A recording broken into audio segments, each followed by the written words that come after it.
In this video, I'm going to show you why you don't need to chase viral videos to have a thriving local class, and the 2 things to focus your time and energy on that fill the room instead. Every instructor has done it, scrolled past someone with 200,000 followers and a class blowing up online, then looked at their class and quietly thought, I'm losing because I'm not viral. This is the myth. You need viral dance videos to have a local class, and it's not true. And believing it is taking your time and attention away from the things that actually matter if you're building a local class. First thing to focus your energy on, it's trust. Here's the thing we need to separate: becoming a fitness influencer and becoming a fitness instructor are 2 completely different goals. One is built on reach, the other is built on trust. You can do both, but confusing them is exactly how you end up spending your time and energy in the wrong place. Here's where this quietly hurts instructors. When you chase virality instead of trust, you start optimizing for strangers who never walk through your door, instead of the person who almost came because nothing ever confirmed for them that this was the type of workout she wanted.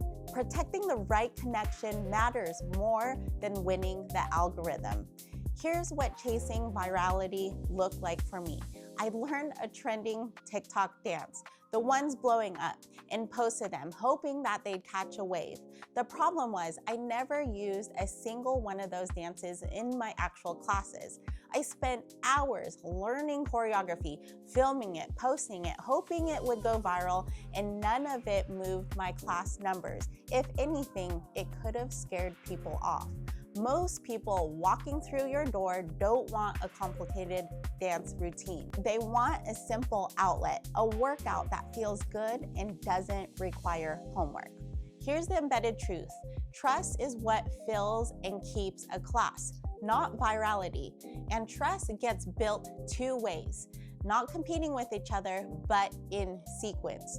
When you're starting from 0 members, content has to work harder. There's no word of mouth yet to lean on. So yes, in the beginning, you post, you show up online. That part isn't the myth. That's necessary. But once real members are having real experiences in your room, word of mouth becomes the dominant engine. It cuts on your ad spend and brings people who are already vouched for by someone they already trust. But here's the flip side nobody says out loud. Relying only on word of mouth is its own myth. If you build it, they will not come. You need to drive attention to your class, especially in the beginning.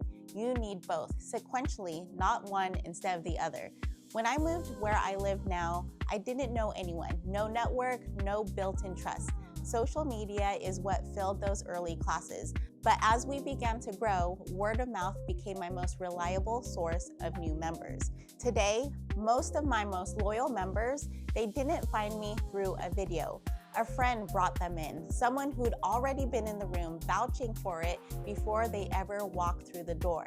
The content did its job, not by going viral, but by building enough trust by giving a sneak peek into what a class actually looks like. So here's what this means for you tactically. You do not need to chase trending dance routines. You do not need to film every class. Bring someone in to film once a month. And if that's not in your budget right now, ask a friend to come in or set up a tripod or trade services with someone who loves to dance and can film for you. When you do film, let your members know in advance so they know what to expect. Post about it online too, so anyone who'd rather not be filmed can choose another class time to try instead. And remind your members, you're not looking for perfection. You want to capture the real stuff, the mess ups, the laughter, the encouragement, so people can see exactly what they'll experience before they ever walk in. When your class is just as congruent online as it is in person, that's another layer of trust built when someone shows up. This takes away the mystery and lowers anxiety of trying something new. That's the actual job of your content, not going viral. Just being findable enough that someone can check you out before they show up. The room does the rest. How are most of your members finding you right now? Content, word of mouth, or both? Drop it below. And while you're down there, if you want to prevent the mistakes I made as a new instructor, comment guide and I'll send you the Magnetic Instructor guide. And at the end of the day, we're not chasing virality. We're leading fitness experiences the right people rave about. But trust doesn't stop working once someone walks through the door. It's built in every class and how they feel while they're in the room. And these days, people are moved by experience more than promotions and incentives. They're bombarded with promos constantly, but when an experience actually strikes them, that's what makes them refer people. For the next episode, we bust the myth of why your class isn't growing. See you in the next one.